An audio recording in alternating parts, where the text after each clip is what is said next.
గట్టిగా, ఇంకా గట్టిగా మాట్లాడేళ్ళు ఉంటే వెనకాల కూర్చోలేదు. ఓకే,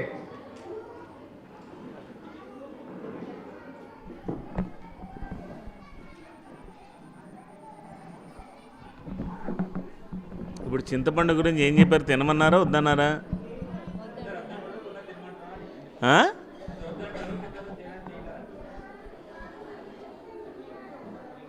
మనకు పండగలు అన్నింటిలో ఇంపార్టెంట్ పండుగ ఏది?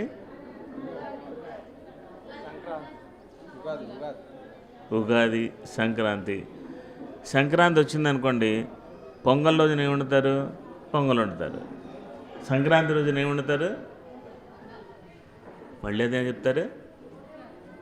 ఇక్కడ ఏం మాట్లాడుతున్నారు? విని కదా మాట్లాడాలి. ఉగాది రోజున, భోగి రోజున, ఉగాది రోజున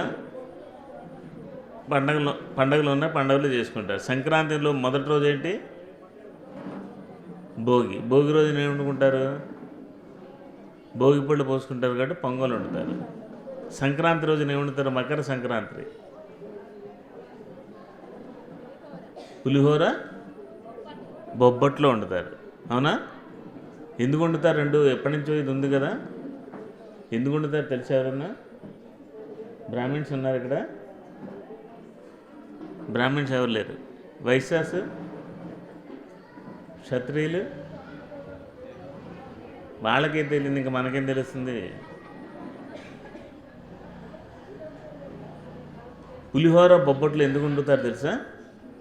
బొబ్బట్లో స్వీట్ చుట్టూరా మైదా పిండితోటి అద్ది బొబ్బట్లు కాలుస్తారు. అవునా? మైదా ఏం కావాలమ్మా నీకు? ఎందుకు కూర్చుని ఇక్కడ ఎదుర్కొన్నా? నాకు నిన్నే మళ్ళీ అడిగేసి తిరుగుతుంది. మిమ్మల్ని కాదు, మీ ముందు ఆవిడని. ఓ పక్కన మాట్లాడుతుంటే వెనకాల పక్కన వచ్చి మాట్లాడుతుంది ఆవిడ. మైదా పిండి తినడం వల్ల మైసూర్ బజ్జీ కానీ, కొన్ని దోశల్లో కానీ, ఆ బొబ్బట్లో వేసేటువంటి ఆ పిండి కానీ అది లోపలికి పోదు. బంకగా ముద్దలుగా ఏమవుతుందంటే మన చిన్న పేగులు, పెద్ద పేగుల దగ్గర ఆగిపోతుంది. అలా ఆగిపోయిన దాన్ని క్లీన్ చేసే కెపాసిటీ చింతపండుకే ఉంది, ఇంకా దేనికి లేదు. మీరు మైదాపిండి పదార్థాలు తినడం మానేస్తే చింతపండు తినక్కర్లేదు. మరి సాంబార్ పెట్టుకునేటప్పుడు చింతపండు కాక ఏం వేసుకుంటారు? చింతపండు తినడం వల్ల ఏం జరుగుతుందంటే విపరీతమైన దాహం వేస్తుంది. నీళ్లు బాగా తాగుతారు. అప్పుడు శరీరంలో ఉండే మాలిన్యాలన్నీ పోతాయి. ముఖంలో తేజస్సు వస్తుంది. తేజస్సు రావాలంటే కనీసం రోజుకి 4 నుంచి 5 లీటర్ల నీళ్లు తాగాలి. అది మీరెవరు తాగట్లేదు. చింతపండు సాంబార్ తిన్నారనుకోండి, దాహం వేసి వద్దంటే నీళ్లు తాగుతారు. ఎప్పటి నుంచి ఉంది చింత చెట్టు అనేది? పూర్వకాలం నుంచి ఉంది. వామన చింతకాయలు అంటారు తెలుసా? అంటే లేత చింతకాయలు. అవి దొరకంగానే పచ్చడి చేసుకుని తింటారు. మళ్ళీ చింతకాయ పచ్చడి చేసుకుని తింటారు. చింత చిగురు పప్పులో తింటారు. చింతకాయ పప్పు కూడా చేస్తారు తెలుసా మీకు? అన్నీ అయిన తర్వాత చింతపండు ఏం చేసింది చెప్పండి? దేని పాత్ర దానికి ఉందండి. అప్పుడెప్పుడో అనంతపురంలో ఉండేడు 90స్లో, ఇంచుమించు 93, 94 టైంలో ఎవడో ఒక ఆయన వచ్చాడు. ఆయిల్ పుల్లింగ్ అన్నాడు. లీటర్లు నోట్లో వేసి పుక్కిలించేసారు. ఎవడో ఒకడు లోపల పోయి అది గొంతు పట్టుకుని క్యాన్సర్ వచ్చింది. అది పక్కకు పోయింది. దాని తర్వాత ఒకడు వచ్చి విపరీతంగా నీళ్ళు తాగమన్నాడు. ఇంకొక ఆయన వచ్చి అసలు నీళ్ళే తాగొద్దు అన్నాడు. ఇంకొకటి వచ్చి ఉప్పే తినొద్దు అన్నాడు. ఎందుకు తినొద్దంటే అది తుప్పు పడుతుంది అని. శరీరంలో అవయవాలు ఇనప మొక్కలు కాదు, ఇనప మొక్కల మీద ఉప్పేస్తే తుప్పు పట్టింది కదా అని. శరీరంలో ఉండేటువంటి అవయవాలన్నీ కూడా రక్త మాంసాలు. మన శరీరంలో 23 ఆమ్లాలు ఉన్నాయి, 17 క్షారాలు ఉన్నాయి. ఇవి ఒకదానికొకటి సంఘటితంగా ఉంటాయి. ఒకటికి ఒకటి విడిపోయినాయి అనుకోండి, భౌతిక శరీరం ఉండదు. దాన్ని మరణం అంటారు. ఈ ఆమ్లాలు, క్షారాలు, పులుపు, తీపి, కారం అనేవి ఉన్నాయి. ఇవి శరీరంలో ఉండేటువంటి వాటన్నిటికీ ప్రకృతి నుంచి లభించినవి అన్నీ కూడా తీసుకోవాలి. దేనికి రూల్స్, నియమాలు లేవు. ఇవన్నీ బుర్రలో పెట్టుకుని అన్నం కొంచెం టేబుల్ దగ్గర పెట్టుకున్న తర్వాత ఏం వడ్డించుకుని ఏం తినాలో తెలియదు. ఇప్పుడు ఇంతకీ మీకు జీవితంలో ఏం కావాలి? ఆయన ఆనందం అన్నారు, మీరు ఆరోగ్యం అన్నారు. సరే, ఇప్పుడు ఆనందం వచ్చేసింది అనుకోండి, ఏం చేస్తారు? చెప్పండి. ఆనందం వచ్చేసింది, ఇప్పుడు ఏం కావాలి మీకు? నెక్స్ట్ ఏంటి?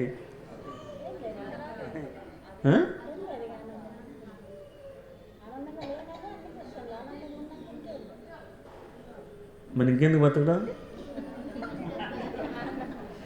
బతకడం దేనికి?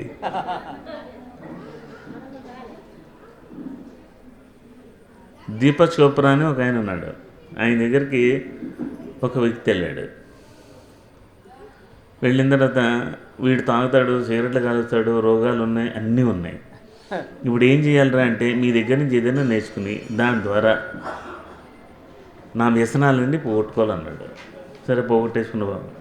దాని తర్వాత నేను హాయిగా పెళ్లి చేసుకుని బాగా సంపాదించి పిల్లల్ని కనాలన్నాడు. ఓకే, కనీసం పిల్లలకి ఇద్దరికి పెళ్లి చేసేయాలి, నేను ఉద్యోగం, వ్యాపారం చేయాలి, బాగా డబ్బు సంపాదించాలి. సంపాదించావు. నెక్స్ట్ ఏం చేయాలి? నాకు 70-80 సంవత్సరాల వయసు వచ్చేంతవరకు చాలా హాయిగా ఆనందంగా బతికేయాలి. సరే, ఇప్పుడు ఆ హాయిగా ఆనందంగా బతకడం కోసం ఆ ఆనందాన్ని నేను ఇప్పుడే ఇస్తాను రా, 70 ఏళ్ళ వరకు ఎందుకు?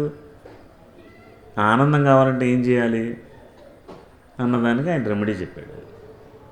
దానికోసమా?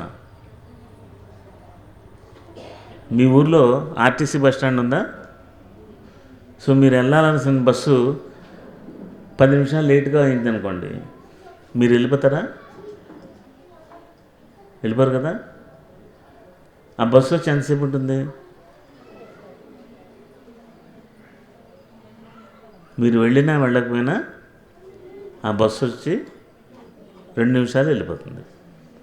అది 5 నిమిషాలు ఆలస్యంగా వచ్చినా మీరు వెయిట్ చేయాలి. మీరు వెయిట్ చేసినా వెయిట్ చేయకపోయినా అది వచ్చి దాని టైంకి 2 నిమిషాలు వెళ్ళిపోతుంది. అలాగే జీవితంలో కష్టాలు, ఆటు పోటు అనేవి అలా వచ్చి ఇలా వెళ్ళిపోయేవి. అవన్నీ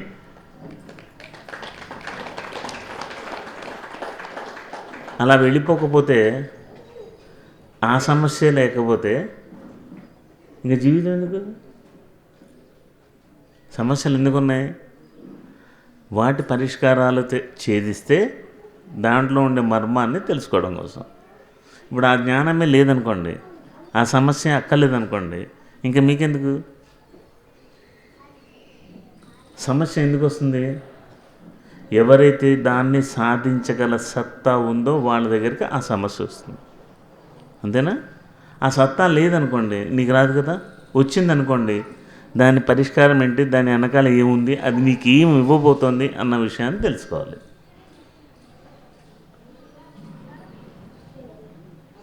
ఇప్పుడు మీకు దేవుణ్ణి చూడాలని కోరుకుందా లేదా? వెంకటేశ్వర స్వామి ఎక్కడుంటాడు? తిరుమలలో ఎక్కడుంటాడు?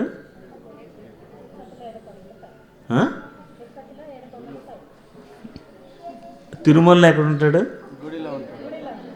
ఆయన ఉండే గుడిని ఏమంటారు?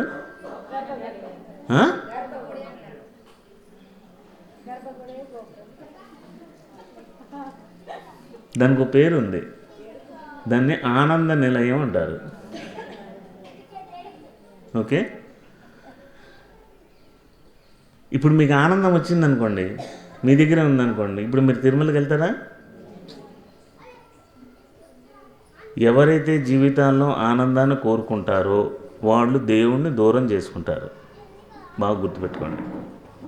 నీకు కష్టాలు వచ్చినప్పుడే దేవుడి గుర్తింపు వస్తుంది. నీకు కష్టాలు, సమస్యలు లేకపోతే దేవుడు యొక్క ఉనికి నీ దగ్గర ఉండదు. దేవుడు కావాలి అని అనుకునే వాళ్ళకి కష్టాలు, సుఖాలు కోరుకోండి. దేవుణ్ణి కోరుకోవద్దు. ఎందుకంటే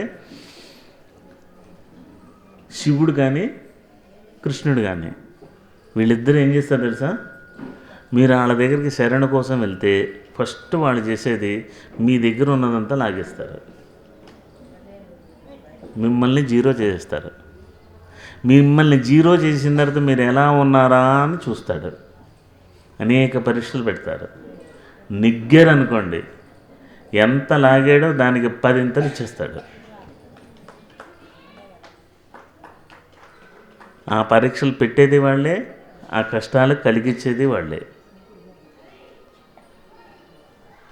ఒకే ఒక చిన్న లాజిక్ అండి. నోరిచ్చినవాడు నోటికి తిండివాడా? ఎందుకు ఈ గోలంతాను? దేవుడి మీద విశ్వాసమే ఉండాలి కానీ నోరిచ్చినవాడు నోటికి తిండివాడా? లేదనుకో నోరు మూసేవాడు కదా.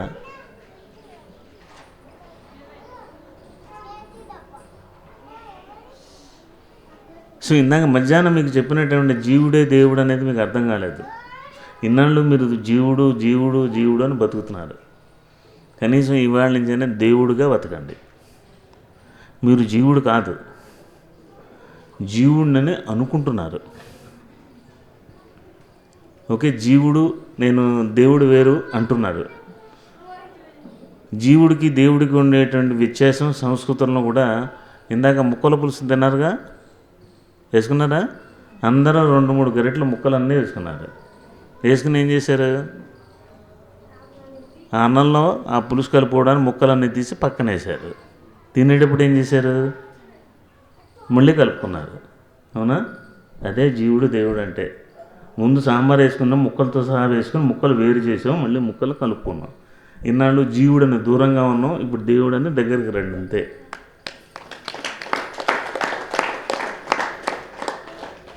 కనుక మనం చేసుకునేటువంటి అవగాహన మీద అన్నీ ఆధారపడతాయండి. మీరు ఏదనుకుంటే అదే. యద్భావం తద్భవతి అన్నారే కానీ నా భావాలు మీవి కాదు. నేను జీవుణ్ణి అనుకుంటున్నంతకాలం జీవుడిగానే ఉండిపోతారు. నేను జీవుణ్ణి కాదు దేవుణ్ణి అని అనుకుంటే ఆ క్షణం నుంచి దేవుడిగా ఉంటారు. ఇంతకీ ఈ జీవుడికి దేవుడికి చిన్న తేడా ఉంది. ఆ లోపాన్ని కనుక సరి చేసామనుకోండి, ఈ రోజు నుంచి మనమే దేవుడు అయిపోతాం. ఆ లోపాన్ని సరి చేసుకుందామా? ఇంతకీ దేవుడు ఏం చేస్తుంటాడు?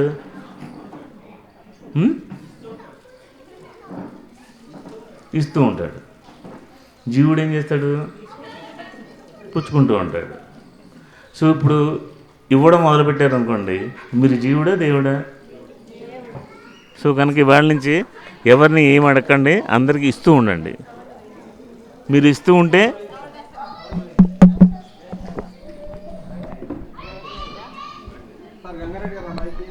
బ్యాటరీ అయిపోయింది. హలో. సో దేవుడికి దేవుడికి ఉన్నటువంటి తేడా ఏంటంటే, జీవుడు వెళ్ళి దేవుడిని అడుగుతూ ఉంటారు, దేవుడు ఇస్తూ ఉంటాడు. ఇచ్చేవాడు దేవుడు, పుచ్చుకునేవాడు. ఈ రోజు నుంచి ఇస్తూ ఉండండి. ఏది అడగకుండా, ఎవరి దగ్గర పుచ్చుకోకుండా, ఎవరి దగ్గర ఏమి యాచించకుండా ఇవ్వడం నేర్చుకోండి. ఆ రోజు నుంచి మీరే దేవుడు అయిపోతారు. అదే కదా ఆయన చేసేది.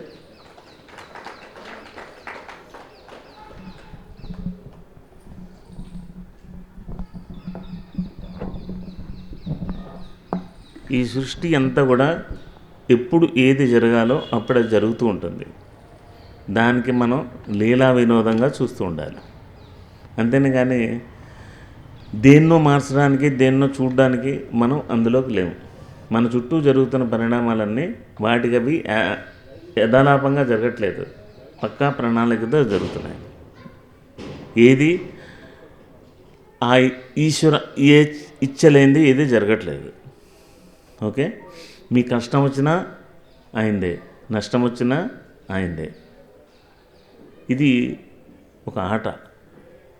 ఈ ఆటలో నేను పావుని అని తెలుసుకుంటే ఈ ఆట ఎలా ఆడాలో తెలుస్తుంది. కొన్నింటిని అంటుకుంటూ ఉంటాం, కొన్నింటిని వదిలించుకుంటూ ఉండాలి. అందుకే ఫస్ట్లోనే మంచి ఉపమానం చెప్పేశాను మీకు. ఇంద్ర చాపము అంటే, చాపము అంటే వల. ఆ ఇంద్రుడు అంటే మన ఇంద్రియాలు మన మీద వేసే వల. ఈ ఇంద్రియాలకి చాపలేం ఎక్కువ, అవి ఎక్కువ వల విసిరిచి మనల్ని బానిసలు చేస్తూ ఉంటుంది. ఆ బానిసలుగా కాకుండా ఉండాలంటే మనం ఆశ్రయించాల్సింది గురువుని, దైవాన్ని. వాళ్ళని ఆశ్రయించామనుకోండి ఇవేమి మన చుట్టూ రావు. అందుకే భూమి మీదకి వచ్చింది ఎందుకంటే వదిలించుకోవడానికి వచ్చాం కానీ తగిలించుకోవడానికి రాలేదు. ఇప్పుడు ఏదైతే బాధల్లో మీరు ఉన్నారో అవి మిమ్మల్ని పట్టుకుని లేవు, వాటిని మీరు పట్టుకుని ఉన్నారు. వాటిని వదిలేసుకోండి. అనిపిస్తూ ఉంటుంది కుటుంబం మధ్యలో ఉన్న, బంధువులతో ఉన్న, ఎన్ని చేస్తున్నా ఎప్పుడు వీళ్ళ నుంచి వెళ్ళిపోదామని, ఈ ఇల్లు నాది కాదని, ఇంకో ఇల్లు ఏదో నాది ఉందని అక్కడికి వెళ్ళిపోవాలని మనసు లాగుతూ ఉంటుంది. ఎందుకంటే మీ చుట్టుపక్కల ఉండేవాళ్ళు నీ ఫ్యామిలీ మెంబర్స్ కాదు, ఇప్పుడు నీతో ఉండడానికి వచ్చారు. నీదంటూ ప్లేస్ వేరే ఉంది, అదే మన ఇల్లు పైన ఉంది. ఆ ఇంటికి ఎప్పుడు వెళ్ళిపోదామని టైం అయిపోయిన తర్వాత ఆత్రంతో ఎదురు చూస్తూ ఉంటారు అందరూ. వాళ్ళతోటే ఇంతకుముందు కలిసి ఉన్నాం, అవే ముఖాలు, అవే పరిచయాలు. కానీ ఇప్పుడు అవి కావు. రోగాలు వస్తాయి, ఎందుకు వస్తున్నాయో తెలియదు, ఆ బాధిస్తూనే ఉంటాయి. కానీ ఎంతో కాలం ఉండవు, వెళ్ళిపోతాయి. రోగాలు అలాగే ఉంటాయి. మనశ్శాంతి చాలా గందరగోళంగా ఉంటుంది, భరించలేకుండా ఉంటుంది, వదిలేయాలని ఉంటుంది, వదలలేము. ఇవి కూడా ఎన్నో కాలం ఉండవు.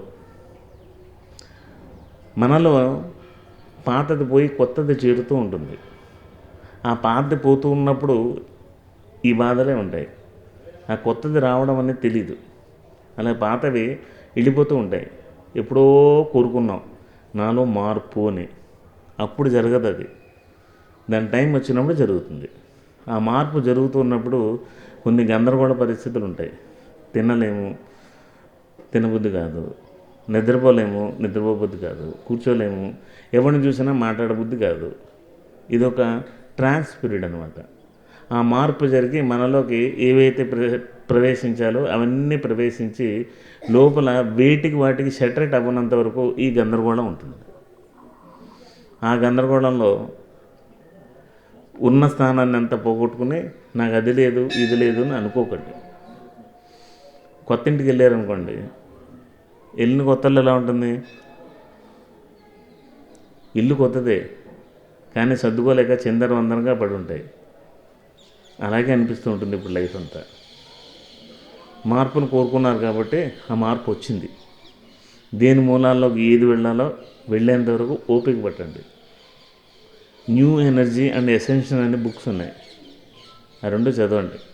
మీ జీవితానికి అద్దం పట్టినట్టు దాంట్లో సమాధానాలు దొరుకుతాయి. ఓకే, అందుకే స్వాధ్యాయానికి పెద్ద పీట వేశారు పత్రిజీ. నేను 1,00,000 పుస్తకాలు చదివాను అనగానే పౌరుషం వచ్చి నేను 1,00,000 కాకపోతే 1000 అయినా చదువుతానేమో అని అనుకుంటామని.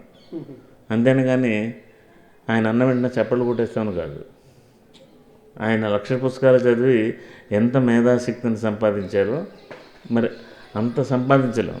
ఇందాక ఎవరు పొద్దున అన్నట్టు మనందరం పత్రిజీలు కావాలంటే మనము ఈ జన్మే కాదు ఏ జన్మ ఎత్తినా కానీ మనం పత్రిజీలు కాలేం. కనీసం అవ్వడానికి ప్రయత్నం చేద్దాం. ఎంతవరకు వెళ్తామో తెలియదు. ఆయన ఏం చేశారో చెప్పారు కాబట్టి అంతా మనం ఎలాగో ఆచరించలేము. చేయట్లేదు కదా, చేసి ఉంటే ఈ పాటికి ఎప్పుడో వచ్చేది. ఆయనకు వచ్చింది మనకెందుకు రాదు? ఇందాక నేను చెప్పిన సంస్కారాల గురించి అవి మన దగ్గర లేవు, మనం తెచ్చుకోలేదు, ఆయన తెచ్చుకున్నాడు. ఇంతకీ ఎలాంటి వ్యక్తిని కోల్పోయారో మీకు ఏమైనా తెలుసా అసలు? మళ్ళీ ఈ జన్మే కాదు కదా, ఏ జన్మ ఎత్తినా ఎన్ని జన్మలు ఎత్తినా ఆయన్ని భౌతిక శరీరంలో మనం మళ్ళీ కలుసుకోవడం అనేది కళ్ళ. అదొక మురుగ తృష్ణ ఎండ మాది లాంటిది.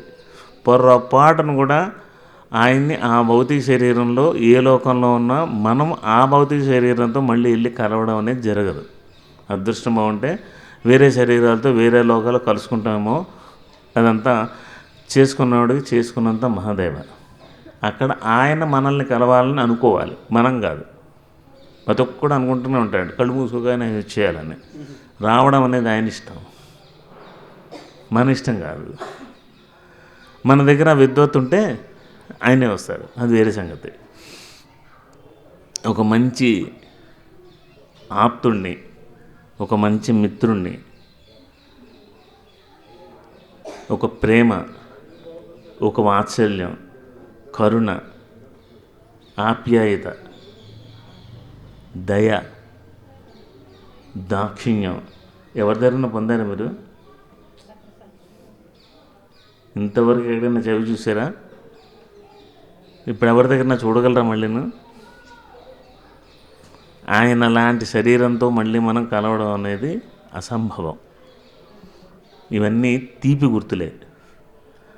ఆ తీపి గుర్తుల్ని ఎంతవరకు మనం భూమి మీద నెమరేసుకుంటూ ఉంటే, మన పక్కవాడికి చెప్తూ ఉంటే, ఆయన కీర్తి భూమి మీద అంతకాలం ఉంటుంది. ఏది మాట్లాడినా, ఏ సందర్భం వచ్చినా, ఒకసారి పత్రికను కలిసినప్పుడు అని ఆయన యొక్క స్ఫురణ మీరెంత చేసుకుంటే అంతగా ఆ ధ్యాన భూమికల్లో ఆయన్ని మీరు చూడగలరు. స్ఫురణ లేదనుకోండి, ఉన్నవన్నీ పోతాయి. మహాభారత యుద్ధం జరుగుతున్నప్పుడు కర్ణుడు రథం మీద వెళ్తూ ఉంటాడు. ఆయనకి శల్యుడు సారథ్యం వహిస్తూ ఉంటాడు. ఒకసారి కర్ణుడు అడుగుతాడు, కర్ణుడు కూడా బంధువే,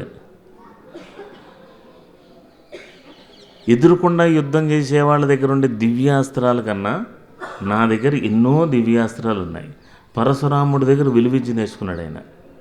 శివుణ్ణి మెప్పించి అస్త్రాలు తెచ్చుకున్నాడు. ఇన్ని అస్త్రాలు, ఇన్ని శస్త్రాలు ఉన్నాయి కదా, సమయానికి ఒకటి ప్రయోగిద్దామంటే అది నాకు స్ఫురణ రావట్లేదు ఎందుకు అని అడుగుతాడు శల్యుడిని. అప్పుడు చాలా గొప్ప ఆన్సర్ ఇస్తాడు శల్యుడు. నీకు స్ఫురణ కలగడానికి దైవం అక్కడ ఉన్నాడు, ఇక్కడ లేడు.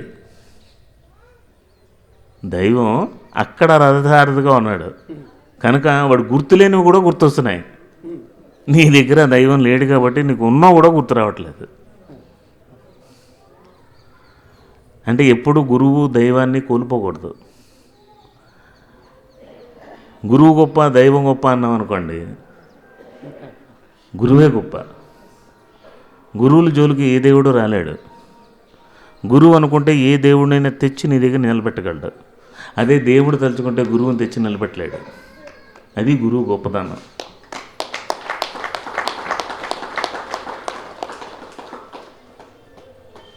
ఈ విషయాన్ని శివుడే ఒప్పుకుంటాడు. మేము వాళ్ళ జోలికి వెళ్ళాం, వాళ్ళు ఏం చెప్తే మేము అదే చేస్తామని.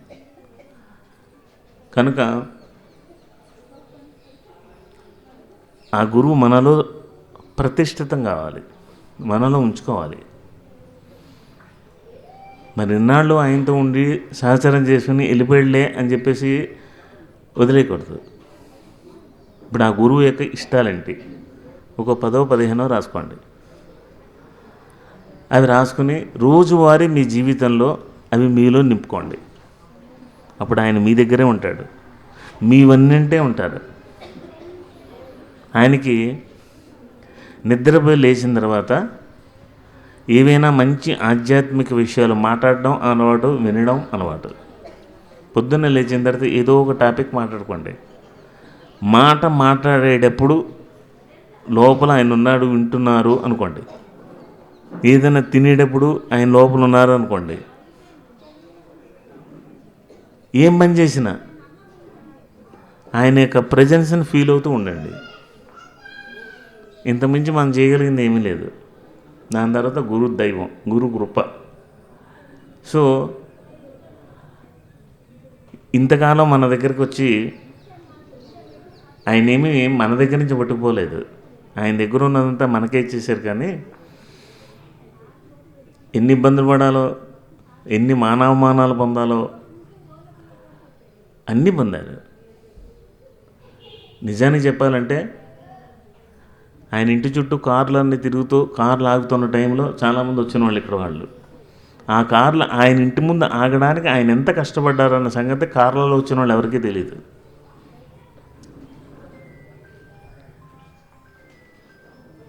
అన్నీ వచ్చిన తర్వాత అందరూ వస్తారు. అది రావడానికి ఎంత ఎంత ప్రయాసపడి ఉంటారు ఆయన.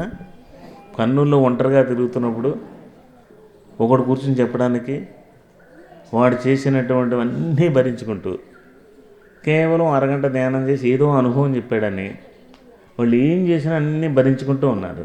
ఏం పట్టింది ఆయనకి? మరి ఇప్పుడు అలాంటి గురువులు ఎవరైనా ఒకరు ఉన్నారు మీకు? ఇప్పుడున్న గురువులు ఒకరి దగ్గరికి వెళ్ళండి. కొన్ని రోజులు పోతే జీవనదులన్నీ కనిపించినట్టే కొన్ని రోజులు పోతే గురువు అనేవాడు కనపడ్డు మీకు. అప్పుడు మనమే అందరికీ మార్గదర్శులుగా ఉండాల్సిన వాళ్ళం.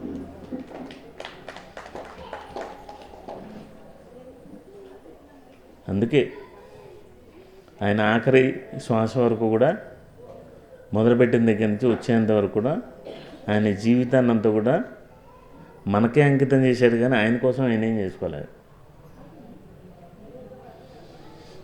ఏది ఆయన దగ్గర ఉంచుకునేవారు కాదు. ఏదైనా బుక్ చదివింది అంటే ఇమీడియట్గా ఒక కాన్సెప్ట్ తయారు చేసి వెంటనే ఫోన్ చేసి చెప్పాలి. అన్నీ మిల్చి మన జీవితంలో ఒక రకంగా చెప్పాలంటే మన అంతర్యామి అనుకోవచ్చు. అలాంటి అంతర్యామి ఈరోజు లేడు. ఏ ఇబ్బంది వచ్చినా, ఏం రోడ్డు మీద ఉన్నా ఆ స్ఫురణ వచ్చిందంటే అర్జెంటుగా గంగారమ్మకి ఫోన్ చేయవయ్యా అన్నాడు. ఆయన చాలా ఫ్రస్ట్రేషన్లో గురువుగారి కోసం ఎదురు చూస్తూ ఉండేవాడు. బేరప్పకు ఫోన్ చేయవయ్యా. ఈయన మీద బేరన్నా బేరప్ప ఇప్పటికీ నాకు తెలియదు. ఆయనకు ఫోన్ చేయవా అనేవారు. అంటే ఆయన మైండ్లోకి వచ్చారంటే చాలు ఇమీడియట్గా ఫోన్ చేసి, అవన్నీ చేయాల్సిన అవసరమే లేదు. ఒక గురువుగా, ఒక మార్గదర్శిగా ఆయన ఎంచుకున్న మార్గంలో ఎవరికి ఎంత చేయాలో దానికన్నా ఎక్కువే చేశారు. దాన్ని ఎలా కావాలో అలా ఉపయోగించుకున్నారు అందరూ. దాన్ని అందిపుచ్చుకున్న వాళ్ళందరూ కూడా మహాత్ములయ్యారు. కాదులేని వాళ్ళు కానట్టుగానే పోయారు. చూద్దాంలే అన్నట్టు వారు చూద్దాంలే అన్నట్టుగానే పోయారు. అన్ని రకాలు ఉన్నారు. శ్రీకృష్ణుడు చెప్పినట్టు ఆ రకరకాలుగా వచ్చారు. రకరకాల స్థాయిలో ఎవరికి ఏం కావాలో పట్టుకుని వెళ్ళిపోయారు. దయా దాక్షిణ్యం అంటే ఏంటంటే అందరి మీద, అన్ని ప్రాణుల మీద, మనుషుల మీద కూడా దయ ఉండేది. ఎవరినైనా కొట్టిన ఎనీ అలా కొట్టేసావు అనేవాడు. దాక్షిణ్యం అనేది పత్రిజీ యొక్క ప్రత్యేకత. దాక్షిణ్యం అంటే ఏంటి? దయ గురించి తెలుసు. దాక్షిణ్యం అంటే అందరినీ సమానంగా చూడడం. ఆయన ఎవరిని ప్రత్యేకంగా చూడలేదు. అందరినీ తనతో సమానంగానే చూసుకున్నారు. ఒకళ్ళు ఎక్కువ ఒకళ్ళు తక్కువ అనేటువంటిది లేదు. ఇలా కొన్ని సుగుణాలు ఉంటాయి. ఆ సుగుణాలు ఆ గత జన్మలో ఉన్నాయి కాబట్టి ఈ జన్మలోకి అవి సంస్కారాలుగా మారాయి. మరి ఆ సుగుణాలు ఏంటో ఆ ఉద్ధవుడికి శ్రీకృష్ణుడు చెప్పినటువంటి అవేంటో చెప్తాను, రాసుకుంటారా?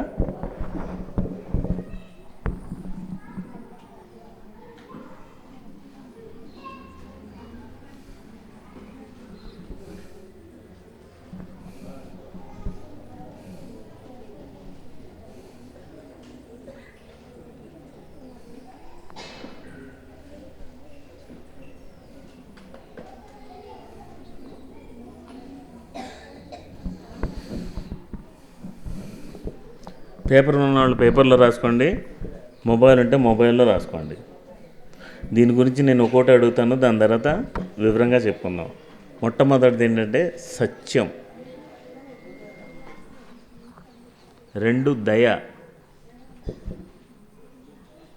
3 తపస్సు, 4 శౌచం, దాని తర్వాత తితీక్ష,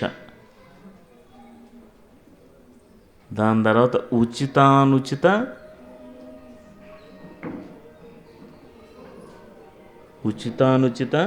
విచారం,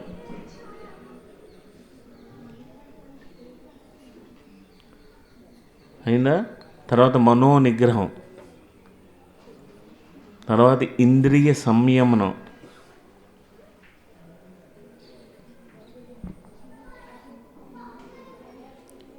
అహింస,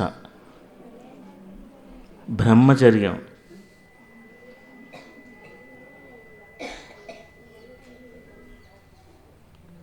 తర్వాత త్యాగం, తర్వాత స్వాధ్యాయం,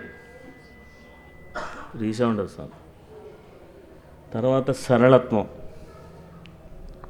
తర్వాత సంతృప్తి, సమదృష్టి, సేవ, నివృత్తి, వివేకం,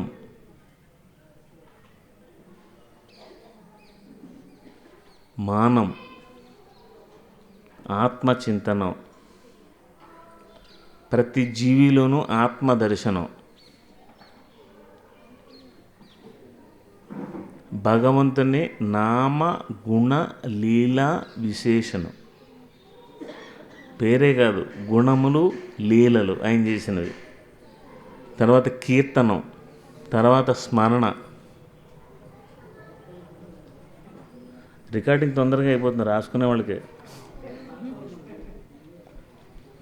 స్మరణ, తర్వాత భగవంతుని సేవ, తర్వాత పూజ, నమస్కారం, దాస్యం, సఖ్యం, ఆత్మ నివేదన. 30 వచ్చాయా?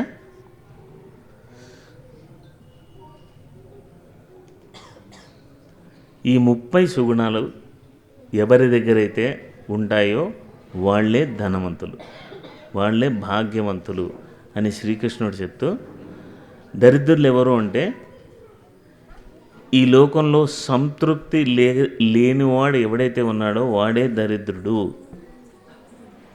ఎంత వచ్చినా ఏదొచ్చినా తృప్తి కలగనివాడు ఎవరైతే ఉన్నాడో వాడే దరిద్రుడు అని శ్రీకృష్ణుడు ఉద్దాలుడితో చెప్తూ ఏం చెప్తాడంటే, పాండవుల 5గురికి ఈ సుగుణాలన్నీ ఉన్నాయి. అందుకే కట్టుబట్టలతో అరణ్యవాసానికి వెళ్ళిపోయిన తర్వాత ఒక చిల్లి గవ్వ లేని టైంలో వాళ్ళ సుగుణాల కారణంగా సూర్య భగవానుడు వచ్చి ధర్మరాజుకి అక్షయ పాత్ర ఇచ్చి వెళ్ళాడు.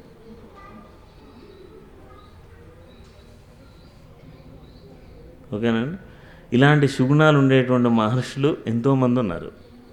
ఈ సుగుణాలు మనం కొంతమందికి కొన్నే ఉంటాయి. మీ తర్వాత ఒక్కొక్కటి చెప్తే దాన్ని ఏ రకంగా విశ్లేషణ చేసుకోవాలో చెప్పుకుందాం. దీనికి కావాల్సిన ఇంటర్ప్రిటేషన్ మీరే రాసుకోండి. నేను కావాలంటే మళ్ళీ చెప్పమంటే మళ్ళీ చెప్తాను. మీకు కొన్ని ఇందులో ఉండేవి ఆల్మోస్ట్ తెలుసున్నవే, కొన్ని అయితే తెలియదు. ఇంకపోతే వీటిని 100% తెచ్చుకోవాలట. చివరిగా నారదుడు ధర్మరాజుతో చెప్పిన మాట ఏంటంటే, ఈ సుగుణాలు అనేవి 100 పాళ్ళు ఎవరైతే తెచ్చుకుంటారో వాళ్ళు శరీరం విడిచిపెట్టిన తర్వాత మరణం తర్వాత కూడా ఈ సుగుణాలు వాళ్ళతోటే వచ్చి మరు జన్మలో ఈ సుగుణాలే సంస్కారాలుగా మారుతాయి. అందుకే ఈ జన్మలో వచ్చిన సంస్కారాలని ఎవ్వరూ మార్చలేరు, మారవు కూడా. అది గత జన్మలో మీ యొక్క సుగుణాలే ఈ జన్మలో సంస్కారాలు. అర్థమైందా? ఇంకపోతే అర్థం కావాలి. అర్థం కాకుండా తెలిసిందని నేనేదో నేర్చుకున్నానని భ్రమంలో పడకండి. ఎవరో ఒక శిష్యుడు గురువుగారి దగ్గరికి వచ్చి అడిగట, సమాధి స్థితి పొందేశాను, దీని తర్వాత ఏమైనా ఉంటే చెప్పు అని. అంటే వాడు సమాధి స్థితి పొందాడో లేదో గురువుగారు తెలియదు ఆ మాటను బట్టి. సమాధి స్థితి పొందినవాడు అడిగే ప్రశ్న అది. ఏదో గొప్ప నాకే అన్నీ వచ్చేసే అనేటువంటి భ్రమంలో మనం ఉంటాం. ఆ భ్రమలో ఉండకూడదు. ఎవరికైనా సరే నిబద్ధత ఉండాలి. నిబద్ధత అంటే ఏంటంటే ఒక ధర్మాన్ని, ఒక న్యాయాన్ని ఆలంబనగా చేసుకుని ఒక అంశం మీద ప్రయాణం చేయడాన్ని నిబద్ధత అంటారు. వాళ్ళు ధర్మం తప్పరు. ఏ కష్టం వచ్చినా సరే ఆడిన మాట తప్పరు. ఆ నిబద్ధత లేకపోతే ఈ యోగం అనేది మన కాలిగోటు కూడా చేరదు, ఎక్కడికో కాదు. అలాంటి యోగం మనకు చేరింది అంటే నిబద్ధత ఉండాలి. ఆ ధర్మం ఏంటో తెలుసుకోవాలి, దానికి తగిన రూట్లో మనం ప్రయాణం చేయాలి. అంతేనా కానీ భ్రమంలో ఉండకూడదు, మాయల్లో ఉండకూడదు. మాయ అంటే ఏంటి? ఎవరైనా చెప్తారా? భ్రమంలో పడకండి, మాయలో పడకండి అంటే తల ఊపేశారు అందరూ. ఇంతకీ మాయ అంటే ఏంటి? అలా మీకు అనిపించిందా? దేన్నైనా ఉన్నది లేనట్టు, లేనిది ఉన్నట్టు భావించుకుని జీవిస్తున్నారా? అది పోయిందా పోలేదా? ఇప్పుడు పోయింది. మాయ అంటే ఒకసారి విష్ణుమూర్తిని నారదుడు నడుచుకుంటూ వెళ్తున్నారు. సాయంత్రం 5 అయ్యేసరికి సంధ్యావందనం చేసుకోవాలి, నారాయణ నా తుంబర పట్టుకొని చెప్పి చేతికిచ్చి ఆయన నదిలో మునగడానికి వెళ్ళట. ఈయన చెట్టు కింద కూర్చొని తుమ్ముర వాయించుకుంటూ ఉన్నాడు. ఈయన వెళ్ళి నదిలోకి వెళ్ళి 3 ములుగులు ములిగాడు. 3వ ములుగు ములిగేసరికి ఒక అందమైన అమ్మాయిలా మారిపోయాడు. ఈయన అందమైన అమ్మాయిలా మారిపోవడం ఏంటి? ఇలా పక్కకి తిరిగి చూస్తే రాజుగారు పరివారంతో వచ్చేస్తున్నాడు. ఆ రాజుగారు ఈ అమ్మాయిని చూశాడు, ఎవరి అందగత్య అనుకోగానే అరే మన అంతఃపురాన్ని తీసుకెళ్ళిపోండి అన్నారు. రాజ్యంలో ఉండేంత రాజుగారు ఆస్తే కదా, తీసుకెళ్ళాడు, పెళ్లి చేసుకున్నాడు. ఆయనతో దాదాపుగా 32 ఏళ్ళు సంసారం చేశాడు. ఆయనకి 64 మంది పిల్లలు కూడా పుట్టారు. అప్పటికి 60 సంవత్సరాల జీవితం కూడా అయిపోయింది. ఈ లేడీ ముసలిది కూడా అయిపోయింది. 80 ఏళ్ళు వచ్చిన తర్వాత ఆ కుటుంబంలో ఎవరో చచ్చిపోతే తర్పణాలు వదలడానికి నదికి వచ్చింది. తీరా నదిలో ములిగేసరికి ఈ ఆడది కాస్త నారదుడు అయిపోయింది.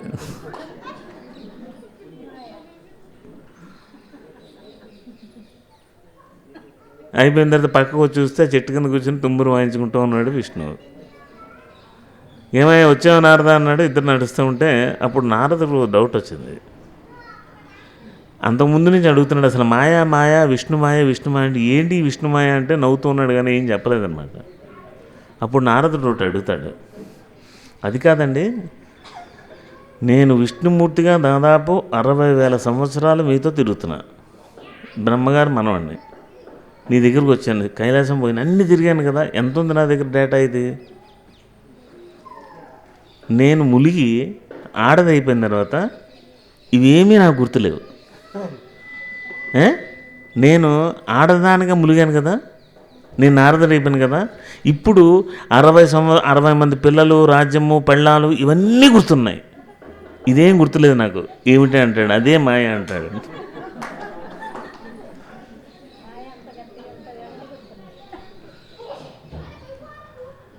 సో మనం కూడా ఆ మాయలోనే ఉన్నాం, లేవని అనుకుంటున్నారు కానీ ఆ మాయలోనే ఉన్నాం.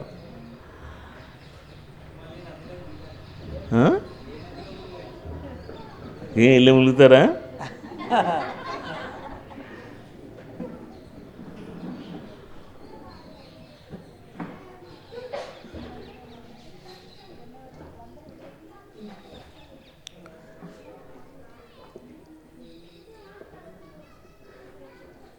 బాగా గుర్తుపెట్టుకోవాల్సిన ముఖ్యమైన అంశాలు ఏంటంటే, చేసిన పాపం ఏమవుతుంది? చేసిన పాపం చెబితే పోతుంది, అవునా? అలాగే చేసిన పుణ్యం చెప్పుకుంటూ పోతుంది కదా. ఈ మధ్యకాలంలో చేసిన పాపం ఎవడో చెప్పట్లేదు, చేసిన పుణ్యం మాత్రం 100,000 వాట్సాప్ బుక్కుల్లో పెట్టేస్తున్నారు. అందరూ ఏమనుకుంటున్నారంటే నేను ఎంతో పుణ్యం చేశాను, నాకు ఎంతో భోగం వచ్చేసింది అనుకుంటున్నారు. అపప్రదంతా తొలగించుకోండి. ఇందాక అన్నం వడ్డించడానికి 4 టేబుల్ నలుగురు వచ్చిన ఎడం చేత్తో కుడి చేత్తో వడ్డించారు. దానివల్ల ఏదో పుణ్యం వచ్చేస్తుంది అనుకుంటున్నారేమో, ఏమీ రాదు. ఆ పుణ్యం వచ్చేసి చేసిన పాపాలన్నీ పోతాయని తెగ తాపత్రయపడిపోతుంటారు అందరూ. పాపానికి పరిహారం పాప ఫలాన్ని అనుభవించడం, పుణ్యం చేయడం కాదు. పుణ్యాలు ఎక్కువ చేస్తే పుణ్యాలు పెరుగుతాయి, అంతేగాని పాపాలు తరగవు. ఆ పుణ్యాలు ఎక్కువ పెరిగాయనుకో వెళ్ళి స్వర్గంలోకి వెళ్ళి భోగాలను అనుభవించి వస్తావు. ఎందుకు స్వర్గంలోకి వెళ్తావు? ఆ స్వర్గంలో ఉండేవాళ్ళందరూ 30 సంవత్సరాల వయసులోనే ఉంటారు. 30 సంవత్సరాల వయసులోనే ఉంటారంటే 30 సంవత్సరాల వయసే. 3000 సంవత్సరాలు వచ్చినా 30 సంవత్సరాల వయసులోనే ఉంటారు. వాళ్ళకి రోజు అమృతం తాగిచ్చారు కాబట్టి ఆకలి ఉండదు, నిద్ర ఉండదు, దాహం ఉండదు. ఒకటి సరసం శృంగారం తప్ప ఇంకేమీ లేదు. 1,00,000 సంవత్సరాలు వచ్చినా 30 సంవత్సరాల వయసులోనే ఉంటారు. స్వర్గానికి ఎందుకు వెళ్ళిపోవాలనుకుంటారంటే మనం కూడా 30 సంవత్సరాల వయసులోకి వెళ్ళి అక్కడ కూడా ఎంజాయ్ చేసి వద్దాం కదా, ప్రతి ఒక్కరు స్వర్గానికి పోదాం అనుకుంటారు. అంతే, ఆ స్వర్గంలో అంతమించి ఏమీ లేదు. తిండి ఉండదు, నిద్ర ఉండదు, ఆకలి ఉండదు, దాహం ఉండదు. ఇంకా అదే బతుకు అసలు. అదేమన్నా జీవితమా? ఎన్ని సంవత్సరాలైనా ఒకటే మర, ఇంకేమీ లేదు దానికి. సో కనుక చేసిన పాపాలు ఎక్కువయ్యాయి అనుకోండి, మన నరకాన్ని మనమే సృష్టించుకొని మన ప్రాయశ్చిత్తాన్ని మనమే చేసుకోవాలి, వేరేవాడు ఎవరు చేయరు. కనుక చేసిన పుణ్యం ఎంత గొప్పదో, చేసిన పుణ్యం పాపం కూడా అంతే, ఏది ఎక్కువ కాదు. ఆ ఒకటి ఇనుము అయితే ఇంకోటి బంగారం. సరే పుణ్యాలు ఎక్కువ చేసావు, నీకు భగవంతుడు వచ్చి ఈ ఐరన్ స్తంభానికి 10 కేజీల బంగారు గొలుసుతో కట్టేసి వెళ్ళిపోయాయా, ఎవరు లేరు. ఇప్పుడు ఏం చేస్తావు? ఇప్పుడు 10 కిలోల బంగారు గొలుసు నీ దగ్గర ఉంది, ఏం చేస్తావు? ఇప్పుడు కట్టేసి వెళ్ళిపోయారు, ఏం చేసుకుంటావు? బంగారమే. నేను విడిపించేవాడు ఎవడు లేడు అక్కడ. సో పాపపుణ్యాలు అనేవి మానవ జీవితంలో ఒక తెర లాంటివి. వాటిని చూసి ఎక్కువ అనేక రకాలైన భ్రమలకు లోనవద్దు. ఏ పాపం చేయకపోతే ఇక్కడ జీవితం లేదు. అన్ని పుణ్యాలు ఉన్నాయని ఇక్కడ ఎందుకుంటాం? పాపం చేయాలి, దాని ఎఫెక్ట్ అనుభవించాలి, దాని పర్యవసానం ఎలా ఉంటుందో ఫలితాన్ని అనుభవించాలి. ఇవన్నీ అనుభవంతో తెచ్చుకుని నేర్చుకుని వచ్చేయడానికి భూమికి వచ్చాం మనం. అంతేగాని నాకు పాపాలు వద్దు పుణ్యాలు కావాలని ఎక్కడా కోరుకోవద్దు. పాపానికి పుణ్యానికి మధ్యలో ఓ స్థితి ఉంది, దాన్ని కోరుకోండి. అది ఎలా ఉంటుందంటే, ఏదైనా వచ్చినప్పుడు ఉప్పొంగిపోతాం, ఏదైనా పోయినప్పుడు కృంగిపోతాం. ఈ రెండింటికి మధ్యనుందే దాన్ని స్థితప్రజ్ఞత అన్నారు. అది తెచ్చుకోండి. పాపానికి పుణ్యానికి అతీతమైంది ఒకటి ఉంది, అదే సేవ. ఆ సేవ నిస్వార్థంతో కూడి ఉండాలి. ఆ నిస్వార్థమైన సేవ రావాలంటే బ్రహ్మజ్ఞానం ఉండాలి. ఆ బ్రహ్మజ్ఞానం ఎప్పుడు మీ దగ్గర ఉన్నంతసేపే మీరు సేవను చేయగలుగుతారు, అది కూడా నిస్వార్థంగా చేయగలుగుతారు. అలా నిస్వార్థమైన సేవ లేనప్పుడు మీరు ఎన్ని చేసినా ప్రయోజనం లేదు. ఆ బ్రహ్మజ్ఞానం వచ్చిన తర్వాత భ్రష్టులైపోయిన వాళ్ళు కూడా అన్నారు. ఇప్పుడు రావణ బ్రహ్మ ఉన్నాడు, బ్రాహ్మణ కుటుంబంలో పాడి హనుమంతుడు లంకకి వెళ్ళిన తర్వాత ఒక ఇంట్లో చూస్తే అర్ధరాత్రి 12 గంటలకు వేదాధ్యాయనం చేస్తూ కనిపించాడు రావణాసురుడు. ఆయనేం తక్కువడేం కాదు. మరి ఆయన దగ్గర ఉండేటువంటి శక్తులు కానీ ఇవి కానీ 1, 2 కాదు. ఆయన చేసినటువంటి తపస్సు ఎవరు చేయలేదు. మామూలుగాన కైలాసాన్ని పెకలించేయాలని చూశాడు. సరే నొక్కేసరికి కింద పడ్డాడు. దాని తర్వాత శివస్తోత్రం పాడి ప్రసన్నం చేసుకున్నాడు, ఆత్మలింగాన్ని తెచ్చాడు. 1, 2 అదే రామేశ్వరం ఈరోజు. మరి ఆయన వేసిన లింగం మురుడేశ్వరం అని చెప్పి కర్ణాటకలో ఉంది. ఆత్మలింగం ముక్కలైపోయి ఉంటుంది అక్కడ. మరి ఆయన చేసిన తపస్సుతో ఒకసారి పోల్చుకోండి. చిన్న అహంభావం అంతే. అహంకారం పనికిరాదు. అహంకారం కన్నా చాలా ప్రమాదకరమైన అహంభావం. ఈ అహంభావంతో జేవిజేలు సనత్ కుమారులతో కొట్లాట పెట్టుకున్నారు, లేకపోతే ఈ తదంగా నడిచేది కాదు. జేవిజేలు ఇద్దరు యమలోకానికి కాపలాదారులు. సనత్ కుమారులు వచ్చారు. సనత్ కుమారుడు, సనత్ జాతీయం, వీళ్ళు నలుగురు బ్రహ్మ మానస పుత్రులు. వాళ్ళు ఎప్పుడు పిల్లలుగానే ఉంటారు, వాళ్ళకి పెళ్ళిళ్ళు అవ్వలేదు, బ్రహ్మజ్ఞానులు. విష్ణువు దగ్గరికి వెళ్తే ఆపారు. అలాగే ఒకసారి కాంగ్రెస్ మహాసభలు జరుగుతున్నాయి, ఇంకా అప్పటికి మనకు స్వతంత్రం రాలేదు. దుర్గాబాయి దేశముఖ్ పేరు ఎంతమంది అన్నారు? దుర్గాబాయి దేశముఖ్. అప్పుడు ఆ అమ్మాయికి 8 సంవత్సరాల వయసు. వాళ్ళ నాన్న కాంగ్రెస్ సదస్సుకి వెళ్తాడు, నేను వస్తా అందుట. నువ్వు వచ్చి ఏం చేస్తావు అన్నాడు. అప్పుడు అమ్మాయి ఏందంట, నువ్వు వెళ్ళి ఏం చేస్తున్నావు, నేను కూడా అదే చేస్తాను అందుట. ఆ 8 సంవత్సరాల వయసులోనే. సరే తీసుకెళ్ళారు, చాలా షార్ప్గా యాక్టివ్గా ఉంది కదా అని ఆ గుమ్మంలో హాల్కి ఎంట్రన్స్లో అమ్మాయిని కూర్చోబెట్టారు. పెట్టి ఎవడైతే లోపల సదస్సు వస్తున్నాడో వాడు రూపాయి టికెట్ పెట్టి రిసీట్ తీసుకోవాలి. ఆ రిసీట్ చూపిస్తేనే లోపల పంపు, లేకపోతే వద్దు అన్నారు. అంతే, సిన్సియర్గా ఆడ కూర్చుంది. జవహర్లాల్ నెహ్రూ గారు వచ్చాడు. ఏమంటే టికెట్ చూపించమనండి. లేదమ్మా అన్నది. అయితే వెళ్ళడానికి లేదండి. ఇంత చిన్న పిల్లవే, ఎంత స్ట్రిక్ట్గా పనిచేస్తున్నావు, ఎవరు నువ్వు అన్నారండి. నేనెవరో తర్వాత అంటే టికెట్ లేదు, నన్ను డిస్టర్బ్ చేయకండి అందట. ఆయన టికెట్ కొందామంటే జేబులో డబ్బులు లేదందేరా. అప్పుడు ఇటుపక్క తిరిగి ఎవరే టికెట్ తీసుకురారని చెప్పి టికెట్ చేతిలో పెట్టి ఇదిగో అమ్మ టికెట్ అని ఇచ్చి లోపలికి వెళ్ళాట.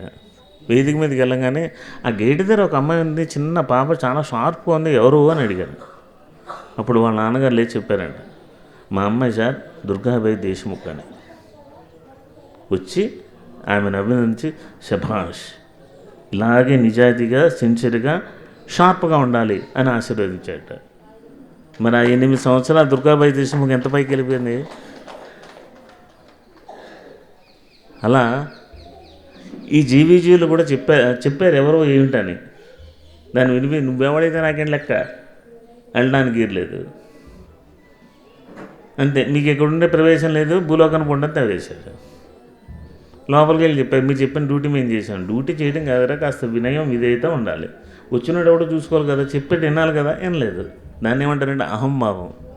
ఆ అహంభావం వల్ల ఏం చేయాలి, 7 జన్మలు దూరంగా పోవాలి. కనుక మన దగ్గర ఉండేటువంటి దాన్ని పోగొట్టుకోవడం అనేది అహంకారం కన్నా మహా డేంజరస్. అహంభావం, మిడిసిపాటు అంటారు తెలుగులో దాన్ని. నాకుంది అని ఎగిరిగిరి పడ్డాం. అయితే ఈవేళ ఉన్నది రేపు ఉండదు అన్న సంగతి తెలుసుకోండి. ఇప్పుడు ఈ క్షణంలో ఉండేటువంటి మనసు మరు క్షణంలో ఉండదు. కర్ణుడు స్నానం చేస్తుంటే పొద్దున్న ఆయనకి ఆయిల్ పెట్టి మసాజ్ చేస్తున్నారు. ఆయిల్ పెట్టి మసాజ్ చేస్తుంటే పొద్దున్న ఒక బ్రాహ్మణుడు భవతి భిక్షాందేహి అంటూ వచ్చాడు. ఇలాగే ఈయన కూర్చున్నాడు, చుట్టూ మనుషులు వచ్చి ఆయిల్ పెట్టి మసాజ్ చేస్తున్నాడు. అంటే ఈయనంత లేడు. అప్పుడు 16-17 అడుగులు ఉండేవారు లోపలికి అందరూ. సో ఆ కిటికీ దగ్గర ఒక ఆయన భవతి భిక్షాంది అనగానే ఎడం చేతిలో ఆ నువ్వులను పెట్టిన బంగారపు పాత్ర ఉంది, 2 సమయం తీసుకుపోండి అన్నాడు. అప్పుడు ఈయన పిలిచి అన్నట్టు, ఎడం చేతితో ఇవ్వకూడదు అన్నాడట. అప్పుడు కర్ణుడు ఏమన్నాడు తెలుసా, ఈ ఎడం చేతిలో పాత్ర కుడి చేతిలోకి వచ్చేసరికి నా మనసు మారిపోతే ఎంత సమయం కావాలి మనసు మారిపోవడానికి, ఏ చేయైనా పర్వాలేదు తీసుకుపోవే అన్నాడు. కనుక ఈవేళ ఉన్నది రేపు ఉండదు, రేపు ఉన్నది ఎల్లుండి ఉండదు. ఎప్పుడు ఎలా ఉండాలి, ఎక్కడ ఉండాలి, ఏం చేయాలి అనేది బాగా గుర్తుపెట్టుకోండి. ఎందుకు పత్రిజీ ఆయన 44 సంవత్సరాల సుదీర్ఘ ప్రయాణంలో ధ్యానం స్వాధ్యాయం తప్ప, ధ్యాన సాధన తప్ప ఇంకో దాన్ని చెప్పలేదు. ఈ విషయాన్ని చెప్పుకుని వేళ ముగించేద్దాం. ఏమిటది? ఆయన అందరినీ ధ్యానమే చేయమన్నారు. ధ్యానం తప్ప వేరే చెప్పలేదు ఆయన. ఎంతోమంది ఎన్నో వచ్చారు, ఈ ధ్యానం నేర్చుకుని అనేక రకాల వింగులు విభాగాలు తెచ్చుకున్నారు. వాళ్ళందరి దగ్గరికి వెళ్ళి విషయం చెప్పారే కానీ అవేమీ పుణికి పుచ్చుకోలేదు. వాళ్ళ దగ్గరికి వెళ్ళినా ఇదే ధ్యానం నేర్పించారు వాళ్ళందరికీ. వాళ్ళు ఏమైనా నేర్పించుకోవచ్చు, థెరపీలు నేర్పించుకోవచ్చు, రిగ్రెషన్ నేర్పించుకోవచ్చు, యాక్టివిటీస్ నేర్పించుకోవచ్చు, లేకపోతే ఇంకో సర్జరీలు, ఇంకో కుండలినో, ఇంకోటో ఎవరికి నచ్చింది తీసుకున్నారు, పట్టుకున్నారు, వెళ్ళిపోతున్నారు. ఇంతమందిని ఎంకరేజ్ చేసుకుంటూ వచ్చారు కానీ తాను మాత్రం తన పతాన్ని వదలలేదు. ఆయన ధ్యానమే చెప్పారు. ఆఖరి శ్వాస వదిలేంత వరకు ధ్యానమే చెప్పారు. ఎందుకు అంటే ఖడ్గ తిక్కన పేరు విన్నారా? యుద్ధాలు చేసేవాడే. ఆయన యజ్ఞం చేసిన తర్వాత సోమయాజి, యాజి అంటే యజ్ఞం చేసినవాడిని యాజులు అంటారు. అక్కడి నుంచి ఆయన తిక్కన సోమయాజి అయ్యారు. కొన్ని వేదాలు గ్రంథాలన్నీ చదువుకున్నాడు. అప్పటికి మహాభారతం సంస్కృతంలోకి తెలుగులోకి ఇంకా పూర్తిగా అనువాదం కాలేదు, బిట్టు మిగిలిపోయింది. దాన్ని ఈయన్ని చేయమని అందరూ అడిగారు. మీరందరూ చెప్తే నేను ఎందుకు చేస్తాను? ఆ విష్ణుమూర్తి శ్రీమన్నారాయణుడు ఆ కృష్ణుడే నాకు కనబడి చెప్తే నేను చేస్తాను అన్నాడు. దానికి ఏం చేయాలి? దీక్ష చేయాలి. ఏమిటా దీక్ష? తపస్సు. కూర్చోబెట్టారు. అలా 53 రోజులు ఆయన తపస్సులో కూర్చున్నాడు. ఆ తపస్సులో కూర్చుంటే మనకి రాత్రి పడుకునేటప్పుడు జాగ్రత్తావస్థ నుంచి నిద్రలోకి వెళ్ళేటప్పుడు స్వప్నావస్థలోకి వెళ్తాం. మనం స్వప్నావస్థలోకి వెళ్ళేటప్పుడు మన మనసు కళ్ళల్లో ఉంటుంది. ఎవరైనా పడుకునేటప్పుడు వాళ్ళు కలకంటున్నారో లేదో చూడండి, కనుగుడ్లు ఇలా ఇలా ఇలా ఇలా తిరుగుతూ ఉంటాయి. అంటే వాడు స్వప్నావస్థలో ఉన్నాడు. ఆ స్వప్నావస్థ దాటి మరొక స్త్రీ గొంతులోకి వెళ్తాడు. దాని తర్వాత సుషుప్తి ఉంది, గాఢ సుషుప్తి అంటారు. అప్పుడు మన మనసు హృదయంలోకి వెళ్ళిపోతుంది, అంటే ఆత్మతో ఉంటుంది. అలాంటప్పుడు ముద్దు నిద్ర, గాఢ నిద్ర వచ్చినట్టు ఉంటుంది. దాన్నే తురియావస్థ అంటారు. ధ్యానంలో కూడా అది ఉంది. జాగ్రత్త అవస్థ నుంచి ఈ అనుభవాలు రావడం, ఇవన్నీ దాటిపోయిన స్థితి నుంచి అన్నీ దాటిపోయి వెళ్ళిపోయిన తర్వాత ఆ తురియావస్థకి వెళ్ళిపోయిన తర్వాత సమాధి స్థితి అంటారు. ఆ సమాధి స్థితికి వెళ్ళిపోయిన తర్వాత మనం ఎక్కడికో వెళ్ళిపోతాం. అలా 53 రోజుల దీక్షలో ఈ తిక్కన సోమయాజి గారు ఆ ధ్యానావస్థలో ఉండి ఈ భూమండలాన్ని దాటి ఆ విష్ణు లోకానికి వెళ్ళేట. ఆ విష్ణుమూర్తి ఆయన చూసి, ఈ మధ్యకాలంలో ఎవరు ఇలా రాలేదు, ఎవరయ్యా ఆయన అని ఆయన చూసి, ఈయన కన్న తల్లిదండ్రులు ఎవరు పిలిచండి అన్నాడు. వాళ్ళు మీ లోకంలోనే ఉన్నారండి అంటే పిలిపించండి స్వర్గం నుంచి అన్నారు. పిలిపించిన తర్వాత తల్లిదండ్రులను చూసి అన్నాడట, ఎంత గొప్ప పుత్రుడు కొన్నావయ్యా, ఇన్నాళ్ళకి ఇన్ని సంవత్సరాల తర్వాత నీ కొడుకు ఇక్కడికి రావడంతో మీ గొప్పతనం ఏంటో తెలిసింది. మీరు ఉండాల్సిన స్వర్గంలో కాదు, నా పదంలో ఉండాలి అని ఆ విష్ణు పదానికి తీసుకెళ్ళిపోయి ఆ లోకంలో పెట్టాయంట తల్లిదండ్రులు. అంటే ఏంటి?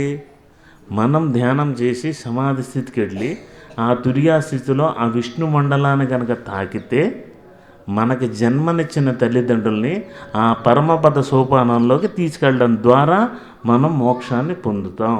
అందుకే ధ్యానమే చేయాలి అని ప్రతి ఒక్కళ్ళకి ధ్యానమే నేర్పించారు, ధ్యానమే నేర్పించారు, ధ్యానమే నేర్పించారు.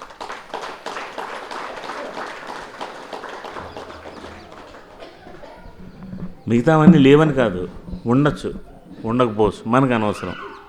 మనం గురువుగారిని పత్రిజన్ని ఆ మార్గాన్ని అనుసరిస్తున్నాం కాబట్టి మనం ఎక్కడికైనా ఈ శాకాహారం, ధ్యానం, స్వాధ్యాయం గురించి చెప్పుకుందాం, దీన్ని అందరికీ అందిద్దాం.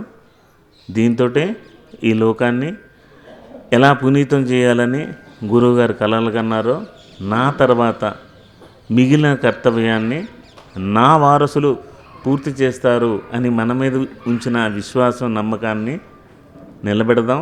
ఆ గురువుగారి ఆశయాల్లో భాగంగా మన జీవితాంతం ఇలాగే శ్రమిస్తూ ఉందాం.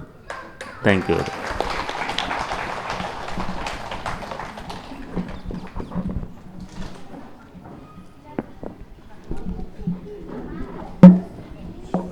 అయిపోయిందమ్మా, తాను సన్మానం చేసి క్లోజ్ చేద్దాం. 5 నిమిషాలు. అందరికీ నమస్కారాలు సార్, మాస్టర్స్ అందరికీ. పొద్దున్నుంచి సారు మనకు బోధన చేస్తున్నారు. ఎట్లా ఉందో ఒకసారి చప్పట్ల ద్వారా తెలియజేయాలి. ఎస్, గట్టిగా సూపర్. సార్ ఇక్కడికి వచ్చారంటే మేము ఎప్పుడు కూడా ఆయన ఒంటరిగా ఇక్కడ రావడం ఎప్పుడు జరగలేదు. ఎన్నోసార్లు వచ్చారు, గురువుగారితో వచ్చారు. ఆయన గురువుగారి గురించి క్షుణ్ణంగా, అంటే ఎంతమంది ఉన్నారు ఆయనకి పర్సనల్ సెక్రటరీలో సార్ ప్రథముడు. ఆయనకి గురువుగారికి ఉన్నంత బంధం అయితే మిగతా వాళ్ళకి లేదు. కానీ ఆయన మాత్రం పర్టికులర్గా ఏదైనా సరే దగ్గర నుండి చూశాడు. ఆయన చెప్పే ఒక్కొక్క ఆనిముత్యం మనందరికీ గురువుగారు చెప్పినట్టుగానే మనం భావించాలి. అలాగే చెప్తున్నారు. అసలు వింటుంటే అంత మంచి విషయాలు ఎంత క్షుణ్ణంగా క్లియర్గా ఓల్చి చేతుల్లో పెడుతున్నారు. అట్లా మనందరికీ పొద్దున నేను వచ్చేటప్పటికే సారు మామూలుగా నేను శాకాహారం గురించి ఆలోచిస్తూ వస్తున్నాను. నేను ఇక్కడికి రావడంతో అదే సబ్జెక్ట్ నడుస్తుంది. వచ్చిన తర్వాత దీని తర్వాత ఇంకేం చెప్తారో నా మైండ్లో ఏదో వస్తుంది, అదే వస్తుంది ఆయన నుంచి. అంటే శిష్యుడు రెడీగా ఉంటే గురువు మన దగ్గరే ఉంటాడు ఎప్పుడు కూడా. మనం ఏది కావాలో దాన్ని అందుకోవడానికి సిద్ధంగా ఉంటే గురువు ద్వారా మనం అది పొందగలుగుతాము. కాబట్టి అలాంటి వ్యక్తులు వచ్చినప్పుడు చాలా డిసిప్లిన్తో మనం ఉండాలి. మనకు చెప్పారు కొన్ని మాటల్లో సారాంశాన్ని మనం కొంచెం ఒక్కసారి నెమరు వేసుకుందాం. మనలో మార్పులు ఎలాగ వస్తున్నాయి, భౌతికమైనటువంటి మార్పులు మనలో ఎలాగ ఉంటున్నాయి, దానికి కారణాలు ఏంటంటే మనం తీసుకున్న ఆహారం బట్టే మన లోపల గుణాలు కూడా మారుతూ ఉంటాయని చెప్పి క్షుణ్ణంగా చెప్పడం జరిగింది. దాని అర్థం అదే. శుద్ధి చేసిన ఆహారంతో శుద్ధిగా ఉన్న వారితో వంట చేయించుకొని తిన్నప్పుడు దాని యొక్క ఫలితం చాలా అద్భుతంగా ఉంటుంది. మరి అలా జరిగినప్పుడు మనలో అంతఃకరణ శుద్ధి జరుగుతుంది. అంతఃకరణ శుద్ధి జరుగుతుంది. అంతఃకరణ శుద్ధి అంటే ఈ వర్డ్ అయితే మీరు చాలా చోట్ల విన్నారు. ప్రతి రాజకీయ నాయకుడు కూడా ప్రమాణ స్వీకారం చేసినప్పుడు ఏమంటే నేను అంతఃకరణ శుద్ధితోని నేను ఈ ప్రజలకి సేవ చేస్తాను అని చెప్పి చెప్తాడు. అంతఃకరణ శుద్ధి మనలో కూడా అంతఃకరణ శుద్ధి అని అంటే ఇది ఎలాగుంటుంది. చాలామంది పిరమిడ్ మాస్టర్లు మీరు గమనించండి. 2 నిమిషాలు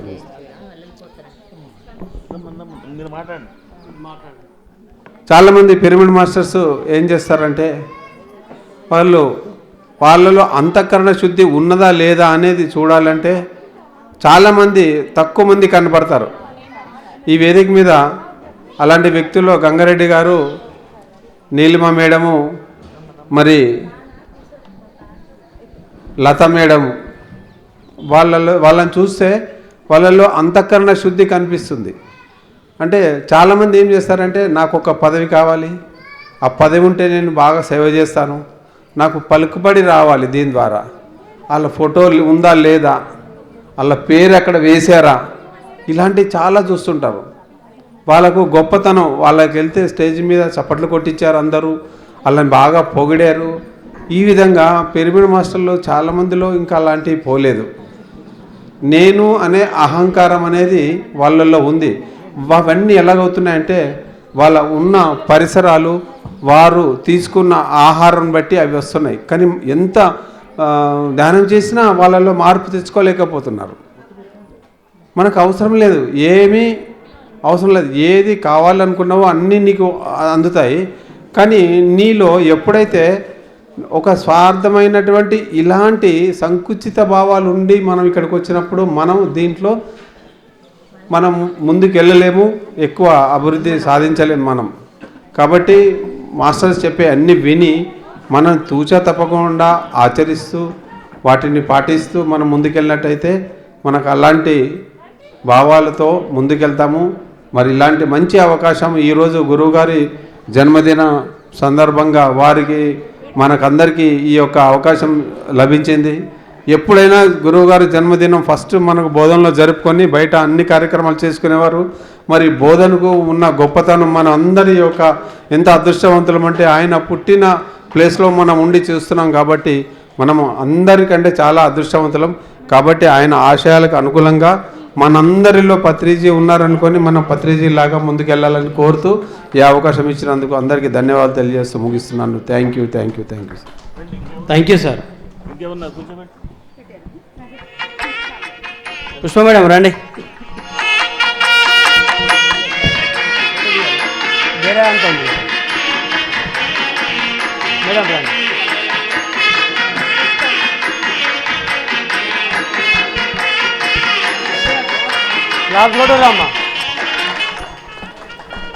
వెళ్ళి కార్యక్రమానికి చాలా సపోర్ట్ చేశారు.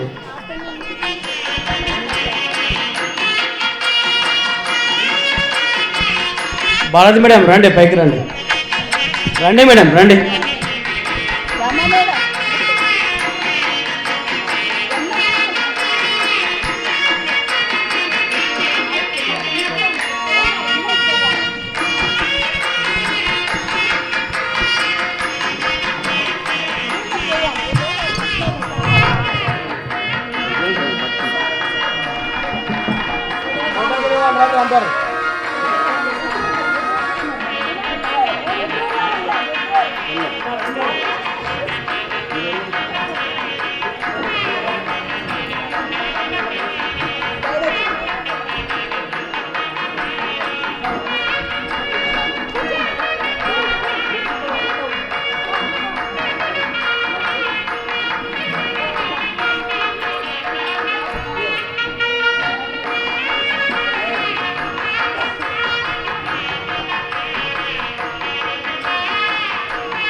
Sir Shivaprasad Rajanna Rajanna sir sir sir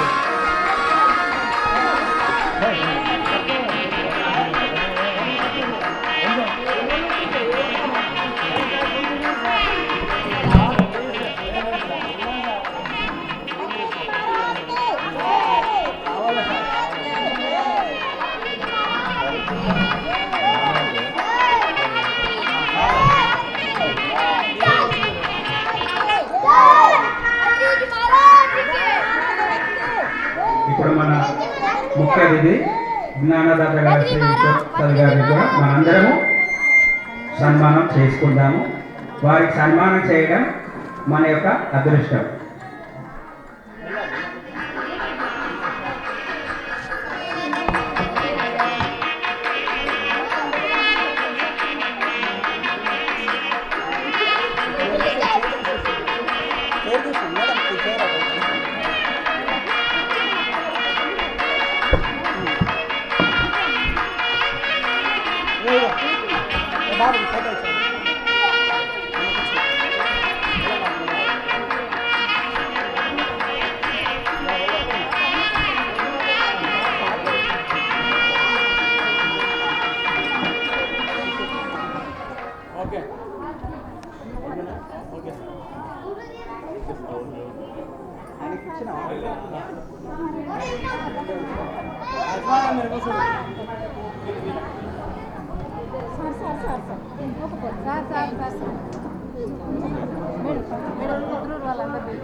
రాజు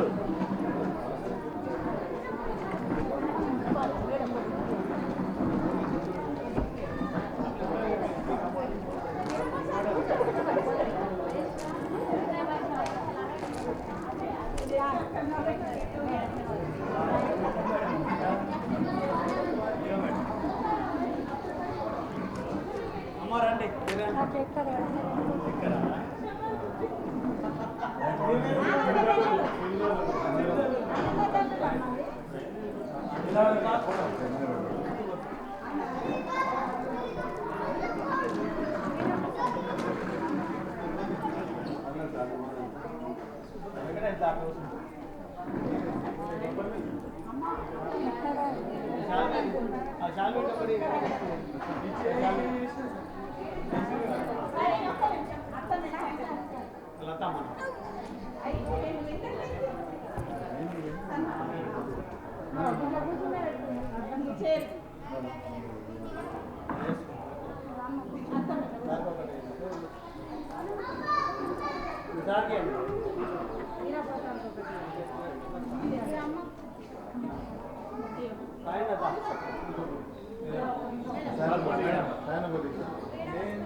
జిందాబాద్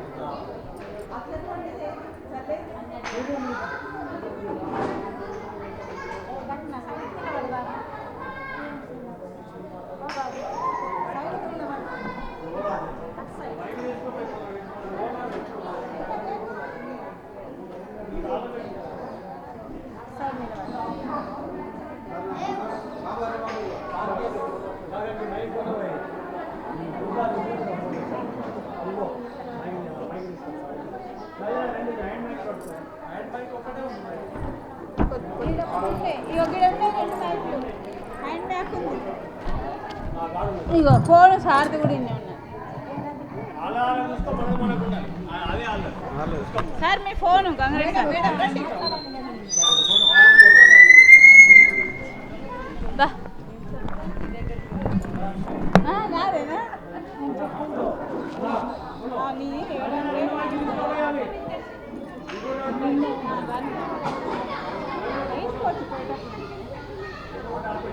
ప్లేస్ కొంచెం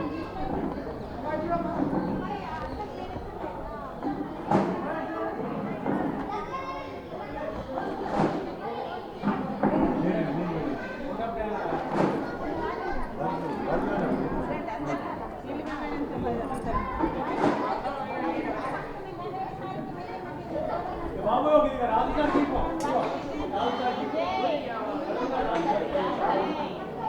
రాజానే మైక్ పంపిస్తున్నా కొన్ని నీళ్ళు పోయా నీళ్ళు పోసేది ఉన్నాయి గంధంలో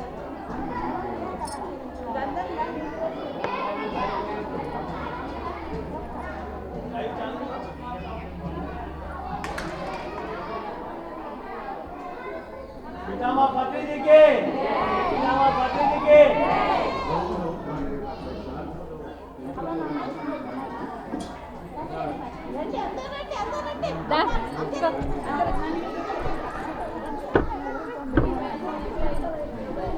దీపా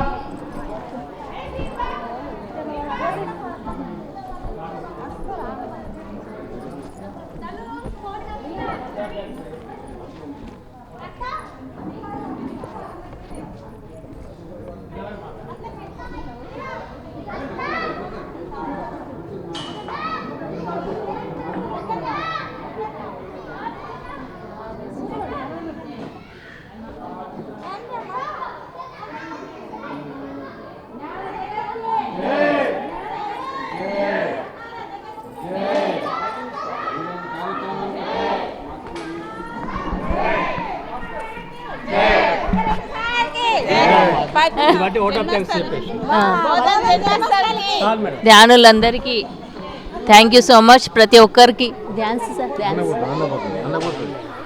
ప్రతి గ్రామం నుంచి వచ్చిన ప్రతి ఒక్క ధ్యానులందరికీ థ్యాంక్ యూ సో మచ్. మరి ఎంతో అద్భుతంగా అంగరంగ వైభవంగా పత్రిజీ జన్మదిన వేడుకలు జరుపుకున్నాము.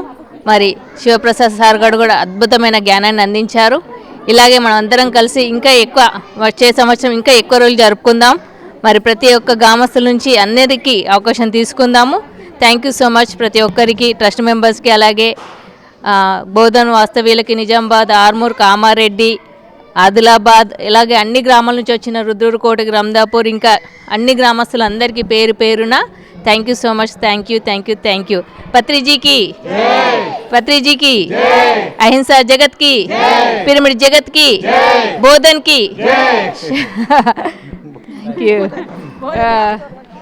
అదే కదా సాంగ్.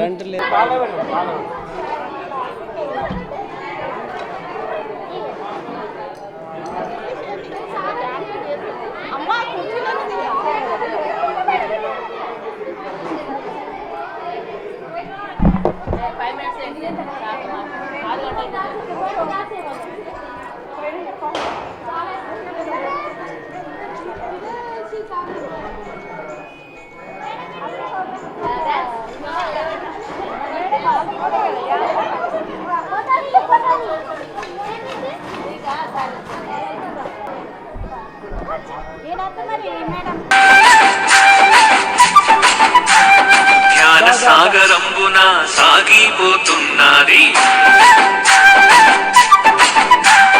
తల్లి గోదావరి, సాగిపోతుంది పోతున్నది దేశాలకు సాగిపోతున్నది తల్లి గోదావరి సాగి.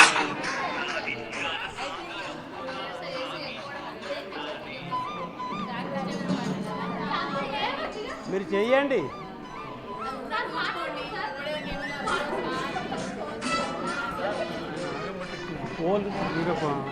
ఏమైంది శివప్ప, నేను ఇంటికి స్నానం చేయాలి, స్నానం 5 కాదా? వెళ్ళండి మరి మేడం, క్లోజ్ చేయండి ఇక. మేడం చెప్పండి. ఆమె కారు తీసుకొని పోతాం మీరు అన్నారు అంటే అంటున్నా పురుషత్తుగా అయినా సరే ఒక కారు అదే మరి ఏం కాదు మరి అట్లా కూడా అట్లా అంటున్నాను నేను